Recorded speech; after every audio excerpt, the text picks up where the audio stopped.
right, agents, we're here with Steve from easywebservices.au. Steve is a website expert and knows a fair bit about security, and we're going to talk today about how you can protect yourself and some of the things that you might not know about security. So Steve, do you want to introduce yourself and your background? Yeah, sure, mate. Yeah, thanks, Max. I've been doing website work now for maybe 15 years, I think. Started off sort of at the beginning of the internet, I suppose. Yep. It's, maybe 20 years, I suppose, all up. So with that, I started off working in Brisbane for a few IT companies, doing mobile tech support, and then working in actual data centres and working on websites. So now I have my own business, Easy Web Services. We handle businesses for all around Australia, really, and for that matter, all around the world, really, who need web hosting and technical assistance with their websites and emails. Yeah, and I might add, we work closely with Steve. So we do, yes, all the time. Yeah, Steve has been a great asset for our business. So Steve's literally just showed me this thing, which is surprised me, and I work a lot with agents. I'm nowhere near as much of an expert as Steve is in his field, and obviously Steve works a lot with websites. But he just showed me this website, which is Have I Been Pawned, and don't listen to the name. It's not what you think.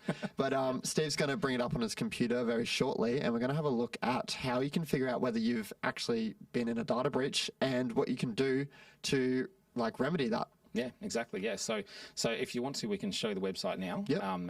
So with there, this one here, you can see. So it comes off an old sort of gaming pun, I suppose, of have I been pawned, which is like, have I been password owned, or has someone taken my password? It's just a weird sort of name. But anyways, this database holds a database of all the breaches that have taken place. So if we get an email address here, so for example, can we use the one we mentioned earlier, Max? Yep. Yeah. So this is my old email address, Yep. maxhobson11@gmail.com. Alrighty, so all we do is type the email address in there. By the way, this is my email address from primary school. It's not one that I actively use. Yeah. A lot of people have those in the old Hotmail addresses, Yep. MSN and stuff like that. So, Yep.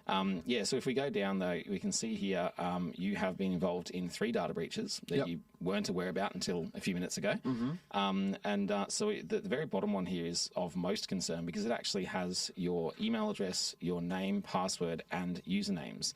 So if you used the same email address and password combo, let's say your dog's name or your date of birth or your street name or something simple like that, it's safe to say that's out there for the world. They've got that now. And so with that, if that's the same password you use, say, for your inbox, just for your standard email, if you've got, say, a standard business email address or maybe even a Big Pond or some sort of ISP email address, they don't use two-factor authentication yet. A lot of them are starting to, but they don't all yet. And so because they don't use that, you're vulnerable because that person could actually be logged in and seeing your emails right now, and you would have no idea. They could be changing emails, sending emails, gathering information, getting codes to access websites. It's just crazy. Just a quick example of that. The other day there was a situation which I was aware of where someone had sent an invoice internally with the company that I work with to another agent for some work that they were doing for them. And there was obviously someone on the end of their emails, and they actually accessed the invoice, changed it around, and that person had paid the scammer. Crazy. Instead of the person who had actually sent the invoice. Wow. Yeah, right. I hope it wasn't a lot of money. Yeah. So that sort of stuff can happen, and it is scary. And that would have been, it could have been a couple of things. Either the email was tampered with in transit if they didn't have the right sort of policies set up with their web hosting provider to prevent that. Or it could have been, I think it's probably most likely actually would have been something like where they were logged into the actual inbox like this, because they would have been able to get in there and actually modify the email and save it, and the person would have been none the wiser. I think that's probably the most likely simple solution, that they've just been lax with their security and their passwords, and that's happened, So how do people fix this? They might log into this website, they'll look at their email addresses, and they've seen that they've been a part of breaches which they don't even know about. What's the next step? How do they solve this? So really what they need to do is go through and cycle their passwords for as many things as they can, so completely change the passwords. In addition to that, they should access all of their account settings and activate two-factor authentication. So that's where you get a code to your mobile phone or preferably to an app on the phone. So, I mean, in my opinion, it doesn't really matter whether it's a text message or the app. However, I have heard that they're leaning towards the apps because they're more secure. So, especially these days when you have things like eSIMs, and for example, I have like a Samsung watch. Yep. So if my watch was to get lost or stolen, or let's say I had a disgruntled partner that had access to my Telstra account and had the ability to add a phone with an eSIM in it, all of a sudden they'd have access to my two-factor codes. Whereas if it's on an application that's bound to that particular device, in theory it's a bit more secure. But that's for the individual person to make their choice, you know. Yeah, and with passwords, I know this is a big one, and recently I've gone through and I've changed all my passwords. This is in the last year, just to be more secure, because I've done a few little, you know, nothing to what you know, but a few little courses at uni about it, and it's just scared me enough to want to change my passwords. Makes sense. And I've changed every single password. I've added two-factor authentication to my Google account, which is where all my passwords are stored. And every single password I've got is different, or a different combination of letters, numbers, and phrases. Nice. What are some tips for people who say have the same password for every single website? How should they structure their passwords? And is it as simple as your name, 123, exclamation mark? Well, that's an interesting one. I mean, look, you can have whatever you want as a password. Obviously, you want to try and make it as secure as possible. But it's a really hard one. Like, I've even had some of my customers say to me, look, Steve, I don't want to change my password. I just want to have two-factor. And I go, look, that's not ideal. It's frowned upon. You're leaving your password out there that's known. But at the same time, you do have that text message authentication. And in theory, as long as your phone's not compromised or your app's not compromised, it's pretty secure, but it's not ideal, you know. So it's a hard one, because people sort of get to the stage where they become complacent with it and they just go whatever's easiest and they roll with it. But the other thing is, if you can do like what you were saying, if you use like Google Password Manager or one of those systems to store all the passwords, you can have a completely random password that not even you know. And as long as you have access to your Google account and have two-factor on that, so you can never sort of get locked out or lose access to it, then I think that's pretty secure, you know. On the other hand, too, I've also come across, elderly people who have a password book and they have completely random passwords written in a book. And back in the day, we'd say, oh my God, don't write your passwords down. These days, quite frankly, you're probably less likely to be broken in and have your password book stolen, you know, than you are to have it online. So it's just, I think you just got to be proactive and make sure it is random and changed. And, even just check these things regularly, like looking online. You can check your account activity and make sure there's no random logins or login attempts and stuff. So, I think you just got to be really onto it, unfortunately. You know? So that's great. With social media, a lot of agents use social media, things like Facebook, YouTube, Instagram. They might not be using their website as much. If they do have a website, a lot of the time there's a developer behind that, similar to you, who's running that for them. But with their social media, a lot of the time they're on their own. Are there any other things besides password that they can do to help prevent being hacked? Because I do know of quite a few agents who have been hacked before, and it's not a good thing. It destroys your credibility, and it's like people then think, oh, well, am I even safe with this person if they're getting hacked? Do you have any tips on that? Yeah, well, look, it's very hard too with social media, because if you have your social media account hacked and you have to replace it, that's crazy. Like, you lose thousands of followers, and years of work. It sounds crazy, but it can be years of work. Yeah, and it happens all the time. Like, I see it all the time. So I think the biggest thing there is to keep all of your account details updated, change your password regularly, and again, two-factor authentication. It's just huge, because it means no one can log into your Facebook. Like, I come across a situation a couple of months back where one of my customers called me and said, look, my family member needs help. She's been Facebook hacked. Someone had gotten access to her details. We checked on this database as well to see if her email and whatnot had been leaked, and we found that it had been. This person had logged into her Facebook account. They'd also logged into her email. And because they had access to her email, they had changed her password to her Facebook account, added their own mobile number, kicked her out, and then started selling Luke Combs concert tickets because they said that we had them and didn't want them anymore. And she had family members and friends that were going, oh, I'll take them, and someone actually paid money to some dude who was, some hacker, thinking that it was her. And then they've called her and gone, hey, have you got those tickets, thinking it's from a family member? She's like, what? Yeah, she's like, what are you talking about, So, like, it's just crazy. Yeah. And that can happen. And in her case, she couldn't really recover the account because she couldn't verify it was her. And quite frankly, Facebook didn't care. You know, they're so big that you try and contact them and they're like, sorry, we don't know who you are or we don't care. You know, it's just, so she pretty much had to make a new account and just text all her friends and family and say, hey, if anyone messages you as me, it's not me. You know? Yeah. So. And that's the importance of this, because a lot of the time these agents have been working on these accounts for 5-6 years and it can just be gone like that. And I've worked with a few agents who've had issues with this. And even myself, when I was in, it sounds a bit different. It's obviously a bit different, but when I was in high school, I raced competitively cycling wise. Yeah. And I had a huge account which had like 3,000 or 4,000 followers, which in high school is pretty cool. Yeah. And it just, because I'd been complacent with my passwords, it got hacked. Someone posted dodgy stuff and Instagram deleted the account, just like that. No. And in a blink of an eye, all my work for the past like 4 or 5 years was completely gone. So it's you got to be keeping up to date with things. If you've got a new email address, obviously update it, update your passwords. Yep. Do you think it's like wise to be updating your passwords every 6 months, or do you think it should be shorter than that, or do you not really have to worry unless there's an actual issue? Well, look, I think it's wise to, like, it's best practice to change them even as early as every month, but that's a bit crazy. Like, most people probably wouldn't do that. Yeah, look, I think every 6 months makes sense, to be honest. However, even, again, as I say, with two-factor, at least if you have something like that in place, you can stress a little bit less. But I still would say, yeah, best practice, change password. But, again, don't stress too much if you've got that in place, that's all. Yeah. Of course. Yeah. I know you did also want to touch on spam emails, because that's a big thing. Yeah, definitely.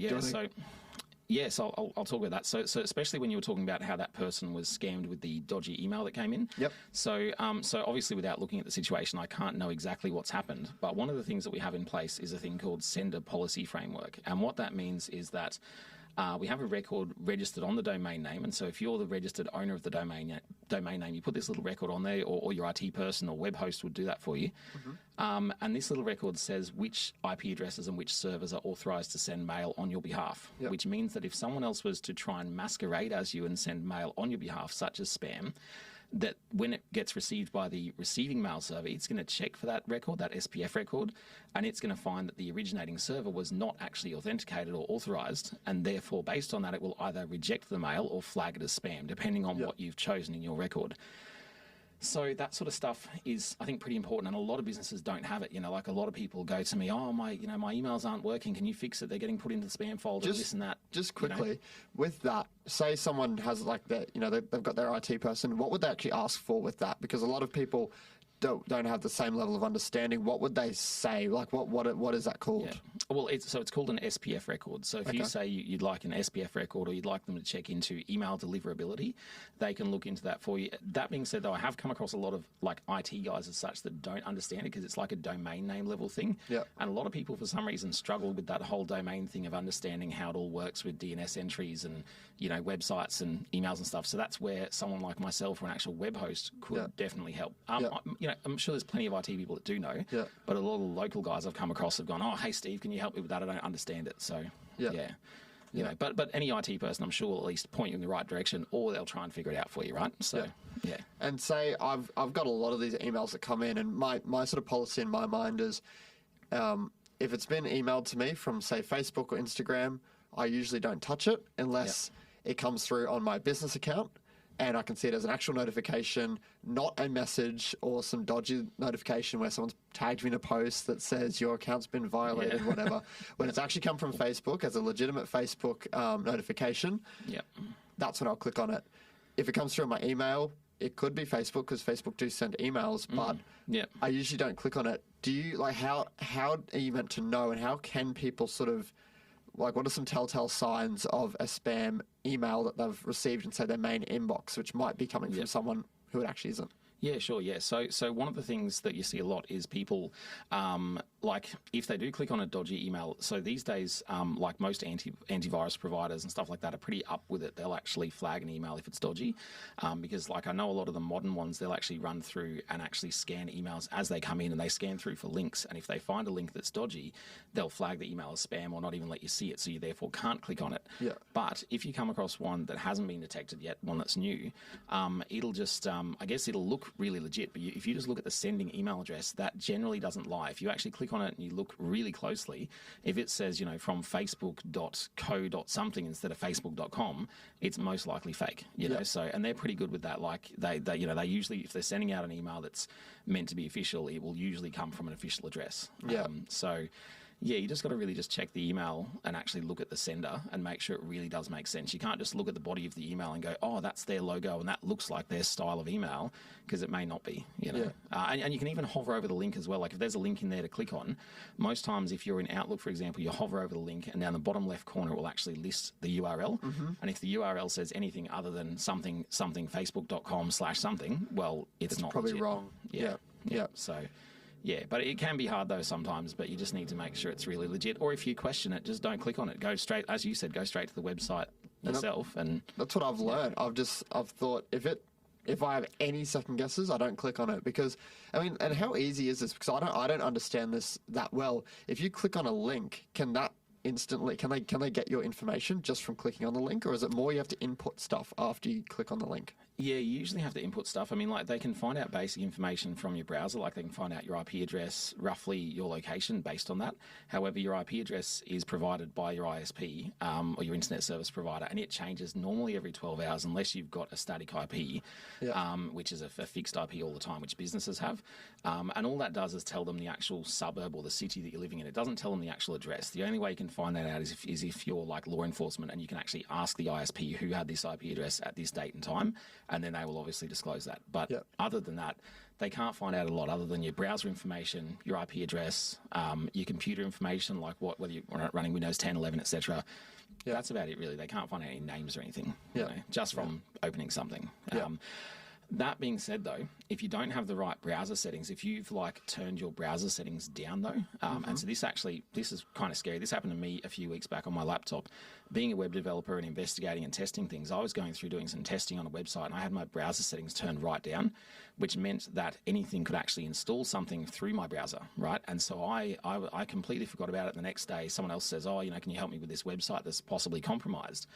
I clicked on the website, and straight away when it opened, something went straight down into the corner of my screen and disappeared. And I was like, oh my God. And I knew exactly what I'd done. So at that point, because it was my laptop that I use for work, I was able to just completely wipe it. And I literally just wiped it and started again, because I just had no idea what was there. And I wasn't going to risk, because if I get compromised with all the sort of credentials I have for servers, you're done. You're gone. So, but I guess what I'm saying is it's pretty hard, though, when you click on an email to get caught out, unless you've done something crazy and gone in and changed your browser settings to allow anything to install from there.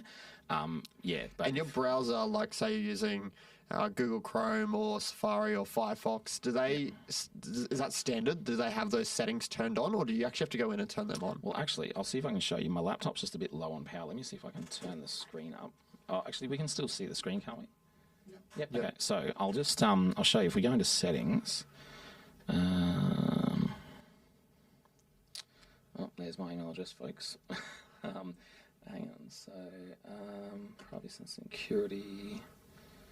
That's somewhere in here. There we go. Safe browsing. So see there, we've got standard protection, enhanced protection, and no protection. So I was on the no protection option, meaning that anything can just be clicked on and sort of download into the computer. Whereas most people are on the standard one from default. So that's always there. And see how it says detection. And was there a higher protection? I can't read that. Yeah, there is. Yeah, sorry. There's enhanced. So enhanced protection is, as it says here, proactive protection against dangerous websites, downloads, and extensions, and warns you about password breaches, etc., etc. So, so the enhanced one is definitely worth doing, but at the same time, it could also sort of interrupt things that you use. Like if you're using a website where it actually has cookies and bookmarks and stuff going on, it can sort of mess with things a bit. So it's probably easier just to be on standard. But all I'm saying is I wouldn't go and turn it down unless you've got some really good reason to do so.